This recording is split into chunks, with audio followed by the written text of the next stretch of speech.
Sheesh. There it is. No, we're both like insanely I'm like, are you really thinking about it, or Is it over? you what? This is New Wave Aquaria After Dark. Bum, bum, bum. I felt like adding that dramatic music for this. So we are doing a post-Macna show. And with our post-Macna show, we felt like we should discuss some things that we saw there. Namely, what do you guys look for when picking out new coral, identifying new fish that you want, or something like that? Pretty much when you guys are shopping. Well, let's start over there. Yep, because you're the newest and the most hobbyist. Well, That's health so true. first of all. So coloration is one key factor, and that's all looking at the zooxanthellae in the coral and seeing what type of vibrance that puts out. It's weird with trade shows like MACNA because obviously the vendors are moving their corals from one location to the other. They're sitting in weird tanks, so you can kind of judge it by how well they're open, but really you can only judge it based off of if the corals are opened up, okay, that's a good healthy coral. If they're closed up, you might be able to assume, maybe it's just a swing from one tank to another that's why they're unhappy. But generally saying if they're opened up and after a move like that to a big trade show like MACNA, you can usually bet that the coral's doing okay. Outside of that, if you're looking at like LPS, so like torches, asking them to pick up the plug and look at the flesh is a big key factor. That's a good point. And most vendors should do that if you ask them to. And the more flesh you see in general, especially on the euphilia side, the healthier the coral. I also am going to interject a little bit too. When look at the flesh? picking up Yeah. your euphilia too, I think that's really a good thing for seeing if the coral is healthy. Because if it's an unhealthy euphilia, that's going to retract the whole way in, and you're not going to see anything. Most of the time, when I'm messing with euphilia at the stop, I'm literally like messing around with it, playing up and down, doing Okay, yeah, tricks you with just it. I did know. that and flesh, and I know. I'm so stressed and confused. Yeah, if you pick excited. it up and you bounce it up and down and Oh things my are still God. flying around, then it's pretty good. It's So, bad, but that's the best way to describe it. Yep. You have your pretty much the Bouncy noodles flesh. coming out. Yep. Oh, noodles. Okay. Noodles and bouncy flesh. And- We'll keep it PG-13. And Yep. more than that too, if you see white skeleton, That's avoid new. it. Yeah, that's new death. it's Yep. new death. That's So the last point. yeah, don't let them be like, oh no, it's just extra. We scraped the algae off. It's like Yeah. no, No, there's no no. tissue there. That is. You'll know because it's pure white. So let's talk about, okay, so you are looking at a display tank, you're shopping for, let's do zoos first. Just so people can we can just segregate it. So zoos, what are you looking for what are common pests, I guess? What are things that you should avoid?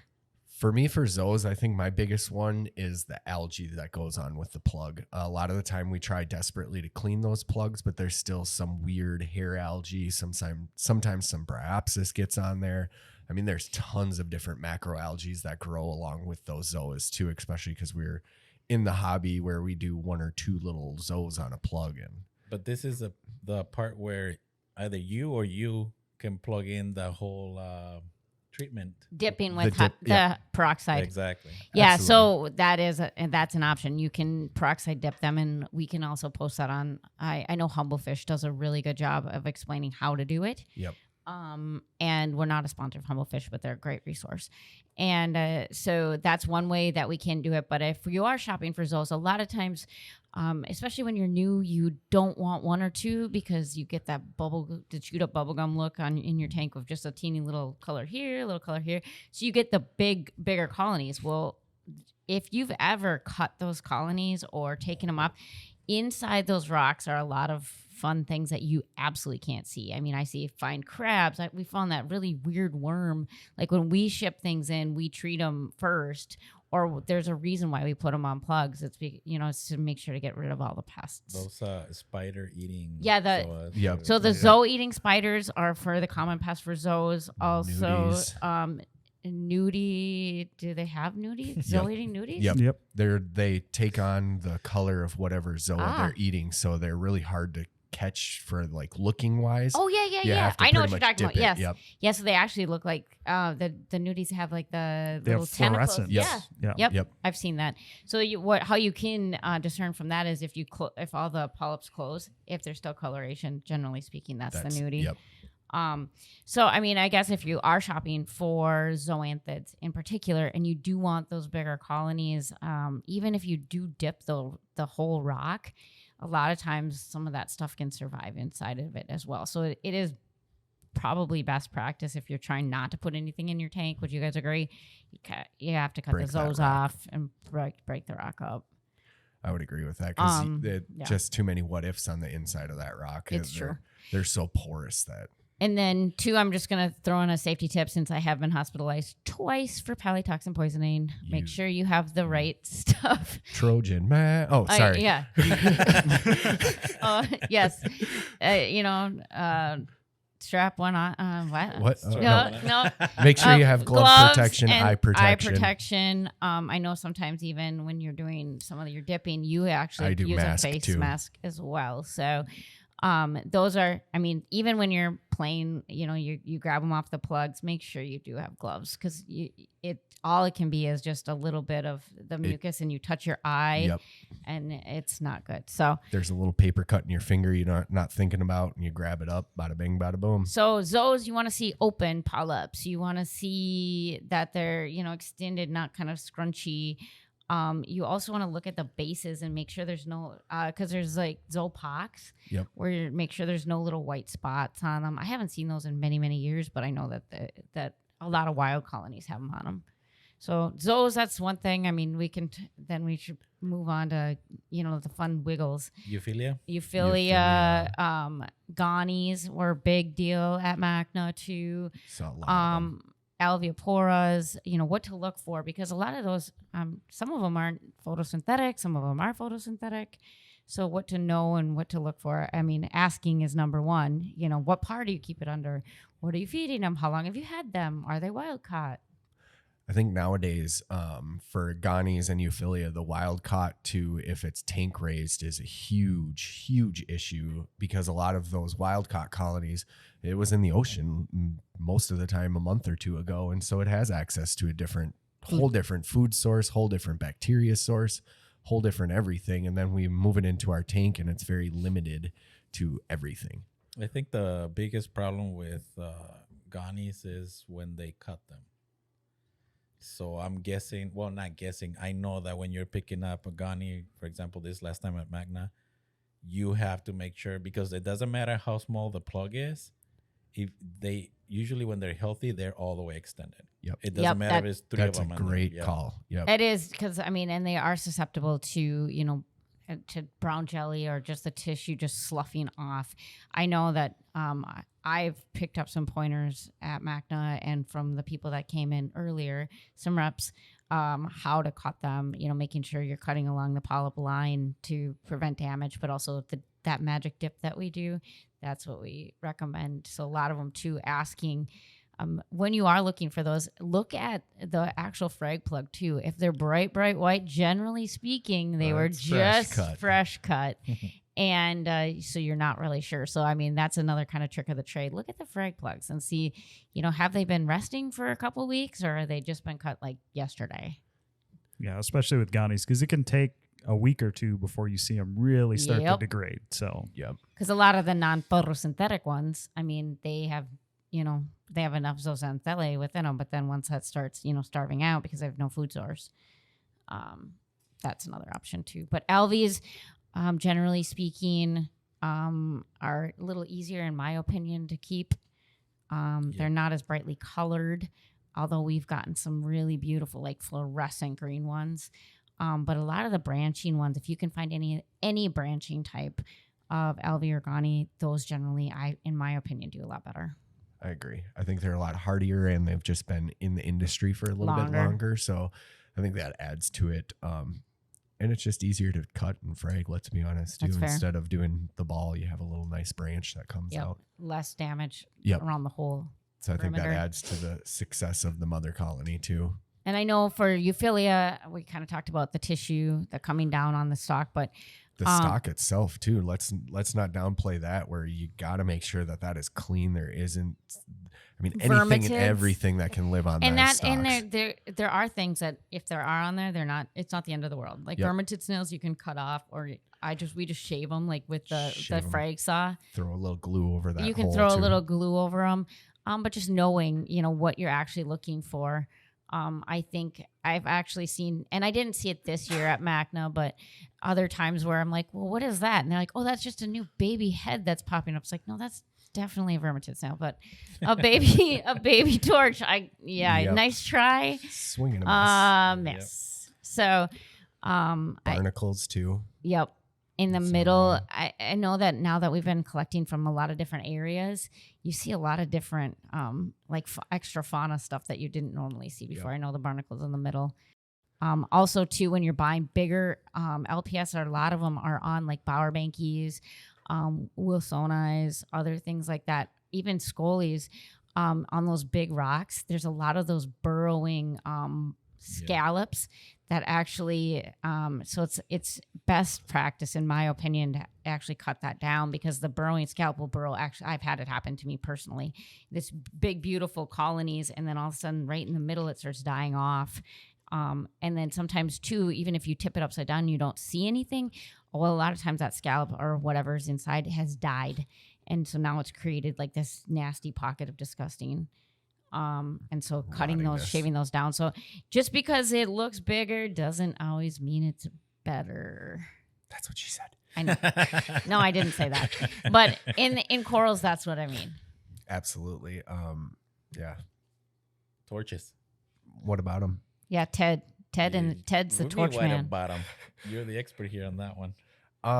Torches, for me, what I'm looking at whenever I'm doing torch shopping, it's not even really the one that drew your eye in. It's everybody around them, making sure that everybody is healthy, because it really only takes one to bring in some brown jelly. And that's a good point. Bada bing, bada boom. There goes your sweet torch collection. Been there, done that, wrote the book report.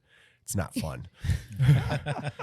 That is a thing too. So, I mean, your tank can survive, a healthy torch can survive a brown jelly outbreak. However, any sort of damage, it can wipe out your entire collection. And it also, let's be honest here, or be open about it, it can spread to other LPS as well. Yep. So once it's introduced, it's kind of like that, the gift that keeps giving. It just is there. So you got to make sure to keep.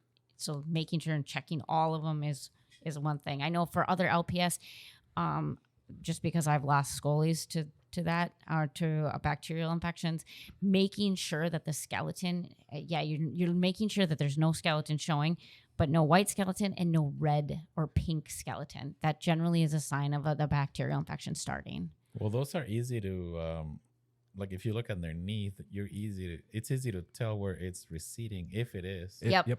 And that's just going back to kind of making sure that the vendor, you're flipping over the coral, so you're not seeing just the pretty part. You're seeing the more or less the parts that people try to hide. And plate corals are a really, really good example of that.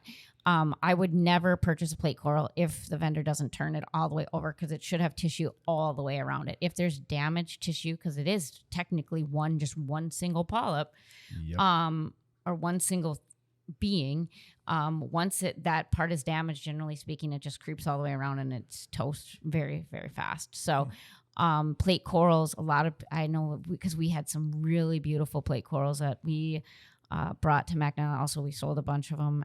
We brought a few back as well, but you can't glue them, generally speaking, unless there's like some sort of, there's no tissue on it. So when people want to put them on rocks or glue them or this and that, not a good idea. But making sure that the tissue is complete all the way around the entire plate is, I wouldn't buy it if it has even a teeny bit of damage. Sweet. I think that kind of goes for a lot of those larger LPSs too, like your bubbles or your elegances or anything like that, making sure your flesh is going the whole way around that skeleton structure. That's a big deal too for elegances. I know that when people come shopping at the store, I always make it a point to flip it over and make sure, because if there is damage, I don't want to sell it. Nope. I don't want that person to, because eventually it's not going to survive, and then it's going to come back on us. So making sure all the tissue is perfectly intact. And if it's not, I mean, there's treatment ways that we can do it prior to selling it, not here, this is your problem. Figure it out now. And for the record, guys, if you are looking for bacterial issue treatment or anything like that, drop me a question on the email. I will shoot over that resource to you guys to help out. And it I've really done does work. a bunch of side research on this to help prevent it, because like what I said earlier, I lost a lot of my personal torch collection to brown jelly, and I got very frustrated about it. And we personally, my husband lost a lot of scolies, and this is kind of the first time I'm admitting it, but we lost, and we had no idea. We were throwing everything at it, trying to figure out, water quality, ICP tests, nothing was showing up, and it was a bacterial infection that we probably, had we known. But the concoction that you gave me is like, it seems like it should be a lot. It seems like a whole bunch of things that you're throwing together that shouldn't work, but it actually does. So It works. and now that we're collecting things from a lot of different places, because different oceans and CITES and all the things, there's a whole bunch of new stuff that we don't really know about. So this is helpful for that. Bum, bum, bum. So what do you guys think let's just group all the encrusters in one. Yep. Yeah, real easy. on that one. Favias, Sacans, those type of things. Cyphastrias, Yeah. things like that. Really what I'm looking for there is, yet again, making sure it's not a fresh cut. For, let's use Cyphastria for example. Perfect if it's square. Yeah, perfect square Oh, on yeah. the frag plug, and all the frag plug is ghost white next to it. That to me is saying, okay, well, they just cut that yesterday. Yep. I like to make sure that any of those encrusters, Favias, any of those guys, they're actually growing onto the frag plug, if not already completely encrusted. And over I think that that's frag why plug. our Favia the Gods that we sold a ton of. I mean, Yep. those are like the first sellers that we sold at It was Magna. like hotcakes. Because they were beautiful. I mean, they were fully encrusted. A lot of our Cephastrias, or however you say it. I mean, you picked up the plug and it was growing all the way down the base of it as well. Yeah, it takes a little bit of time, but it also shows too that, we're willing to put the time into, or willing to put the extra effort so that you have a healthy coral when you take it home. Absolutely. I think when you're shopping for them, that's the biggest bet for them. Just like everything else, make sure you're looking at the underside of that frag plug. And then when placing in your tank, really what I do is I just remove that little down part of the frag plug and snip her away and go to town with that. I think that's important to note too. When you do buy these things, we've had a couple of people where they tried torches or hammers. You try to cut them off the plugs. You got to be so careful, because you'll just crush the actual skeleton.